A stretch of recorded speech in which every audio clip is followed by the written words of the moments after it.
قوموں کی تربیت گاہیں بن رہی ہیں، اللہ بچائے۔ تو اس لیے اللہ تعالیٰ نے کہا کہ یہ تمہیں، اگر تم اللہ اور یوم آخرت پر ایمان رکھتے ہو تو اللہ کے دین کے معاملے میں ان پر ترس کھانے کا کوئی جذبہ تم پر غالب نہ آئے کہ بھئی یہ اس کو کوڑے لگیں گے تو ترس کھا لو اس کے اوپر، کیونکہ اس پر ترس کھاؤ گے تو جرم پر ترس کھاؤ گے، اور اس کا نتیجہ جرم کی اشاعت میں نکلے گا، جرم کی پھیلنے میں نکلے گا۔ سورۃ انزلناها وفرضناها وانزلنا فيها آیات بینات لعلکم تذکرون۔ الزانیة والزانی فاجلدوا كل واحد منهما 100 جلدة ولا تأخذكم بهما رأفة في دين الله إن كنتم تؤمنون بالله واليوم الآخر وليشهد عذابهما طائفة من المؤمنين۔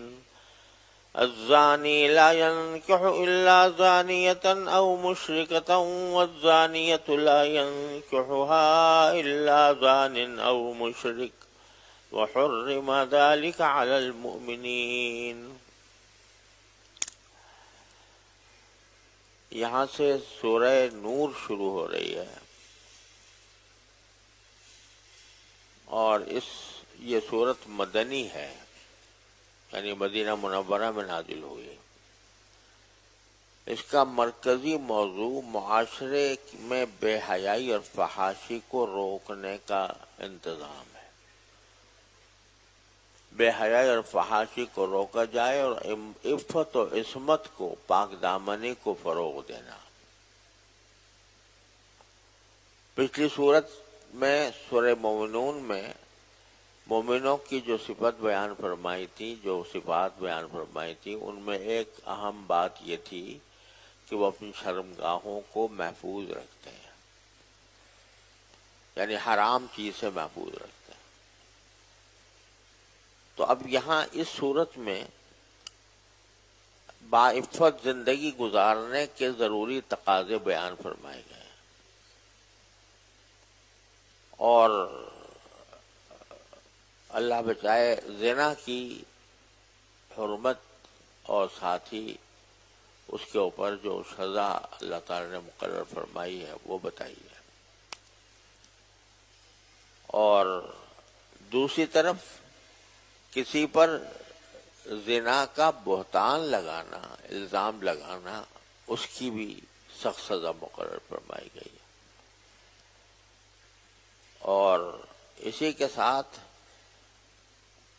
اسی صورت کے اندر انسان کو زنا تک پہنچنے والی جو چیزیں ہوتی ہیں ان کی طرف توجہ دلائی گئی ہے کہ ان سے اپنے آپ کو بچاؤ۔ چنانچہ اس میں آنکھوں کی حفاظت، اور اسی طرح کسی دوسرے کے گھر میں جائیں تو اس کے آداب، یہ سب چیزیں اس میں بیان فرمائی گئی ہیں۔ اور اسی میں کچھ منافقین نے ایک معمولی سی بات کی بنیاد پر ایک بہت بڑا فتنہ کھڑا کر دیا تھا حضرت عائشہ صدیقہ رضی اللہ تعالی عنہا کے خلاف۔ تو اس کی تفصیل اور اس کی برات، حضرت عائشہ کی برات اس میں بیان فرمائی گئی۔ اور اس کا آغاز ہوا ہے اس طرح کہ شروع میں اللہ تعالیٰ نے اس آیت کا جو بنیادی مقصد ہے اس کو بطور تمہید بیان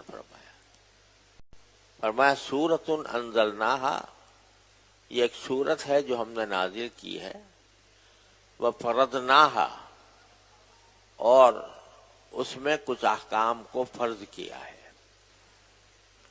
وانزلنا فیہا آیات بینات، اور اس میں کھلی کھلی آیتیں نازل کی ہیں، لعلکم تذکرون، تاکہ تم نصیحت حاصل کرو۔ یہ تمہید ہے اس صورت کی ہے، اور اس میں صورت کے مقاصد کا بیان ہے۔ آگے پہلا حکم جو دیا گیا ہے وہ زنا کی سزا کا ہے، اللہ بچائے۔ زنا کرنے والی عورت، الزانیۃ والزانی فاجلدوا کل واحد منہما مئۃ جلدہ، زنا کرنے والی عورت اور زنا کرنے والے مرد دونوں کو 100 کوڑے لگاؤ۔ وَلَا تَأْخُذْكُمْ بِهِمَا رَأْفَةٌ فِي دِينِ اللَّهِ، اور ان پر، ان کے معاملے میں، اللہ کے دین کے معاملے میں ان پر ترس کھانے کا کوئی جذبہ تم پر غالب نہ آئے۔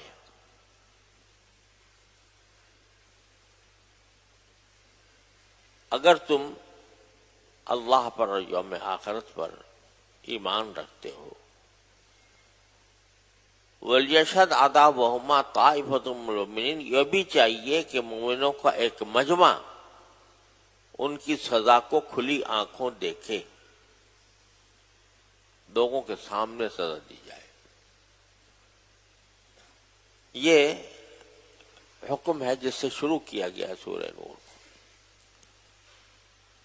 تو سزا کوڑے، 100 کوڑے کی سزا بیان فرمائی۔ اگر کوئی کنوارا ہے تو اس کو 100 کوڑے کی سزا دی جائے گی۔ اور شریعت کا مزاج یہ ہے کہ سزا کسی جرم کے اوپر ایک ایسی دے دی جائے کہ جس سے لوگوں کو عبرت حاصل ہو۔ بتلانا یہ مقصود نہیں ہے کہ کسی آدمی کو اس طرح زندگی سے محروم کر دیا جائے کہ وہ جیل میں پڑا سڑتا رہے سالہ سال۔ چنانچہ شریعت نے مختلف جرائم کی جو سزائیں مقرر کی ہیں اس میں قید کی سزا سب سے آخر میں آتی ہے، اور وہ بھی بہت ہی شاذ و نادر دی جاتی ہے۔ مقصود یہ کہ جیلیں بنا کر، جیلوں میں لوگوں کو بھر کر بسا اوقات وہاں مجرموں کی باقاعدہ تربیت ہوتی ہے اور ان کو زندگی کے حقوق سے محروم بھی کر دیا جاتا ہے۔ اس کے برخلاف اگر ایک مرتبہ سزا لوگوں کے سامنے اچھی سزا دے دی جائے تو اس کو ہمیشہ کے لیے سبق بھی حاصل ہو جاتا ہے اور اس سے لوگوں کو عبرت بھی ہو جاتی ہے۔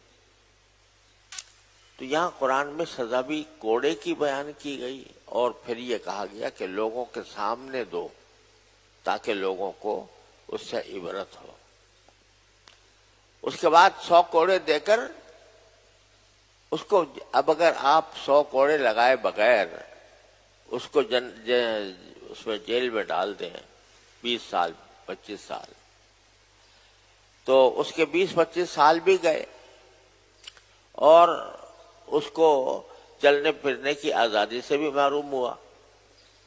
اس کے مرتبہ ایک عبرتناک سزا دے کر اس کو اب آئندہ کے لیے عبرت بھی ہو گئی اور خود اس کو بھی یہ خیال ہوگا کہ یہ کتنا سنگین گناہ میں نے کیا تھا، اور دوسرے لوگوں کو بھی اچھی طریقے سے پتہ چل جائے گا کہ یہ چیز ایسی ہے کہ جس سے ہمیں بچنا چاہیے۔ یہ آج کل کے ماحول میں مغربی تہذیب جب سے غالب آئی ہے اس وقت سے کوڑوں کی سزا کو بہت برا سمجھتے ہیں۔ کوڑے لگانا انسان کی حرمت کے خلاف سمجھا جاتا ہے کوڑے کی سزا کو۔ اور جب پاکستان میں یہ سزائیں نافذ ہوئی تھیں تو شور مچایا گیا تھا کہ کوڑوں کی سزا جو ہے انسان کے تقدس کے خلاف ہے، انسان کی حرمت کے خلاف ہے، گویا جرم بڑا حرمت کے عین مطابق ہے انسان کی، اور سزا جو ہے وہ حرمت کے خلاف ہے۔ لیکن اب قرآن یہ کہتا ہے کہ ایک مرتبہ سزا دے کر خود اس کو بھی اور دوسرے انسانوں کو بھی عبرت دلا دو، پھر اس کو بند رکھنے سے کوئی فائدہ نہیں ہے، سوائے اس کے کہ اس کے دل میں جرائم کا اور زیادہ شوق پڑے۔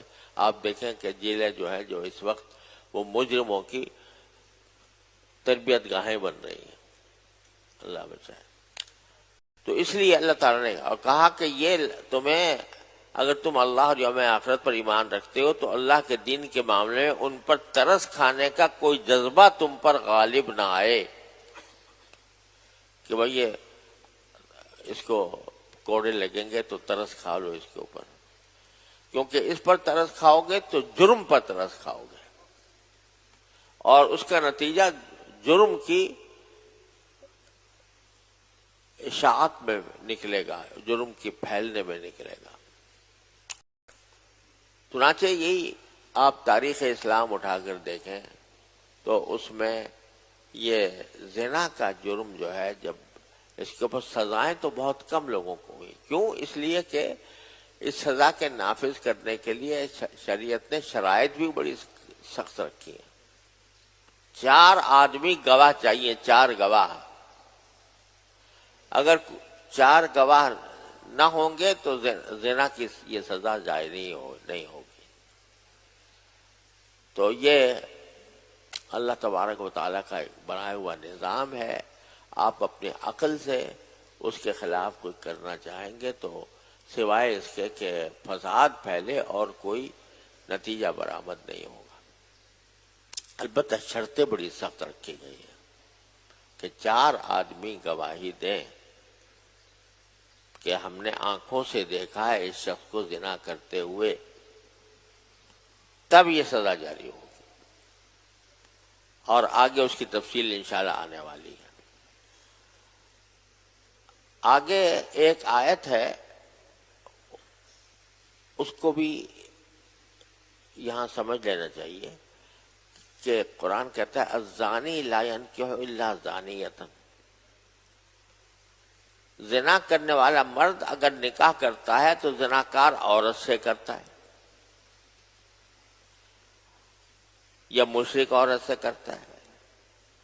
والزانیۃ لا ينکحها الا زان او مشرک، اور زنا کرنے والی عورت سے کوئی نکاح نہیں کرتا سوائے زنا کرنے والا یا مشرک۔ محرم ذالک المؤمنین، یہ بات مومنوں کے لیے حرام کر دی گئی۔ اس کا مطلب یہ ہے کہ جو شخص بدکاری کا عادی ہو، اللہ بچائے، اور اس پر شرمندہ نہ ہو، نہ توبہ کرتا ہو، تو اس کا مزاج ہی ایسی عورت سے ملتا ہے جو خود بدکار اور فحاشی کی عادی ہو۔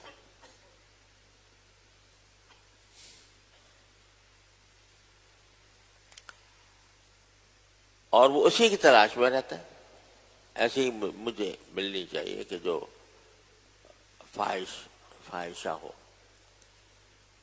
اور اسی طرح جو عورت اسی طرح کی عادی ہو والعیاذ باللہ، تو اس کا مزاج بھی بدکار مرد ہی سے ملتا ہے، اس لیے اس سے نکاح وہی کرتا ہے جو خود بدکاری کا عادی رہا ہو، اور اس بات سے کوئی شرم بھی محسوس نہیں ہوتی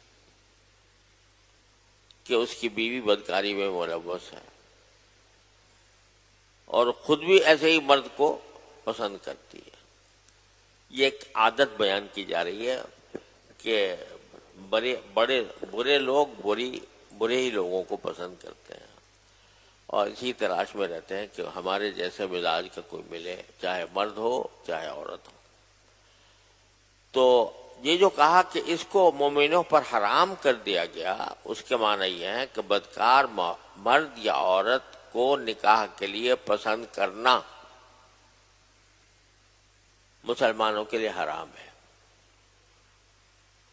جس کے بارے میں پتا ہے کہ بدکار ہے اس کو نکاح کے لیے پسند کرنا مسلمانوں کے لیے حرام ہے۔ انہیں چاہیے کہ وہ اپنے لیے شریک زندگی تلاش کرتے وقت اس کی نیکی اور پاک دامنی کا ضرور خیال رکھیں۔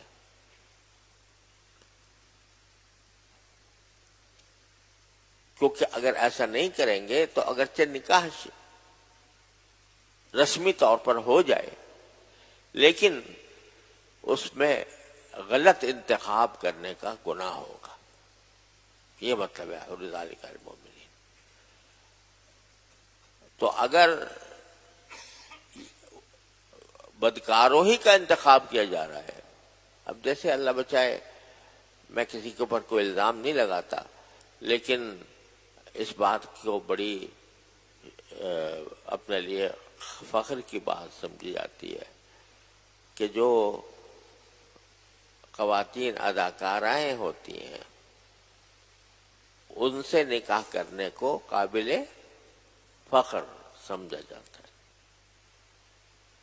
تو اللہ بچائے، اس کو قابل فخر سمجھنا، یہ اس کے لیے کہہ رہا ہے قرآن حرم ذلک علی المؤمنین، مومنوں کے لیے حرام کر دیا گیا ہے کہ وہ ایسے خواتین سے جن کی شہرت اچھی نہ ہو ان سے نکاح کریں، ان کو حرام کر دیا گیا۔ دوسری بات یہ کہ یہاں تو زنا کا جو آخری حصہ ہے، زنا کا جو آخری حصہ ہے، یعنی فحاشی کا جو آخری حصہ ہے اس کا بیان ہے، لیکن حدیث میں رسول کریم صلی اللہ علیہ وسلم نے یہ بیان فرمایا کہ جس طرح زنا ہوتا ہے، آنکھوں کا بھی زنا ہوتا ہے، ہاتھوں کا بھی زنا ہوتا ہے۔ آنکھوں کا زنا یہ ہے کہ کسی غیر محرم پر اس نیت سے لذت حاصل کرنے کی غرض سے نگاہ ڈالی جائے، یہ بد نظری جس کو کہتے ہیں۔ اور اسی میں سورہ نور کے اندر اس کی بھی تفصیل آنے والی ہے کہ لوگ مردوں کو اور عورتوں کو اپنی نگاہیں نیچی رکھنی چاہیے۔ تو جو زنا ہے آخری درجے کا، اس کی سزا تو دنیا میں بھی ہے، آخرت میں بھی ہے، لیکن یہ جو آنکھوں کا زنا ہے، یہ ہاتھ کا زنا ہے، اعوذ باللہ، اس کی سزا اس طرح کے کوڑوں کی سزا تو ہے نہیں، لیکن اس کوڑوں کی سزا نہ ہونے کے باوجود اس کا گناہ ہر انسان ایسا ہے کہ آج کل کے دور میں خاص طور پر نگاہ کی حفاظت کرنا یہ مشکل ہو گیا ہے، اور آنکھوں کی حفاظت کیے بغیر انسان کو نیکی اور تقوی کا مقام حاصل نہیں ہو سکتا، آنکھوں کی حفاظت کے بغیر۔ اور آنکھوں کے فتنے میں مبتلا کرنے کے لیے ہمارے اس دور میں اتنے وسائل پیدا کر دیے گئے ہیں کہ ایک اچھے خاصے متقی آدمی کے لیے بھی کہیں نہ کہیں ابتلا ہو جانے کا اندیشہ ہے، اور خاص طور پر یہ جو موبائل کا فتنہ ہے، اس میں انسانوں کے فتنے میں پڑنے کا بہت زیادہ امکان ہے۔ یہاں فحاشی گھر گھر نہیں بلکہ ایک بچے کے ہاتھ میں پھیلا دی گئی ہے، اور اس کے نتیجے میں آنکھوں کو گناہ سے بچانا مشکل ہو گیا ہے۔ بعض لوگ کہتے ہیں کہ موبائل کے اندر فوائد بہت ہیں، اور اس میں شک نہیں کہ ہیں فوائد بہت سے، لیکن یہ دیکھو کہ اصول یہ ہے کہ فائدہ حاصل کرنے سے زیادہ مقدم ہے نقصان سے بچنا۔ جس کام میں اندیشہ اور نقصان پہنچنے کا اور کچھ فائدہ پہنچنے کا بھی، تو کیا کرنا چاہیے؟ اس کو چھوڑ دینا چاہیے۔ لہذا یہ سورہ نور جو ہے خاص طور پر یہ ہمیں اور آپ کو اپنے نگاہوں کی حفاظت کا، اپنے خیالات کی حفاظت کا، اپنے ہاتھ پاؤں کی حفاظت کا راستہ بتا رہی ہے۔ اللہ تعالی ہم سب کو اس کی توفیق عطا فرمائے، اور اس کے مفصل احکام انشاءاللہ آگے سورہ نور کے اندر آئیں گے۔ البتہ میں نے چاہا کہ یہ سورہ نور کا آغاز رمضان کے اندر ہو جائے تو اللہ تعالیٰ اس کی برکت سے ہمیں سورہ نور کے احکام پر عمل کرنے کی توفیق عطا فرمائے۔ تو اس کو میں یہاں پر فی الحال اسی حد تک رکھتا ہوں، اور جو باقی وقت ہے اس میں ہم حضرت حکیم الامت مولانا تھانوی قدس اللہ تعالیٰ سرہ کے کچھ ملفوظات سن لیں جو ہمارے لیے ہدایت کا سبب بنے۔ اللہ تعالیٰ ہم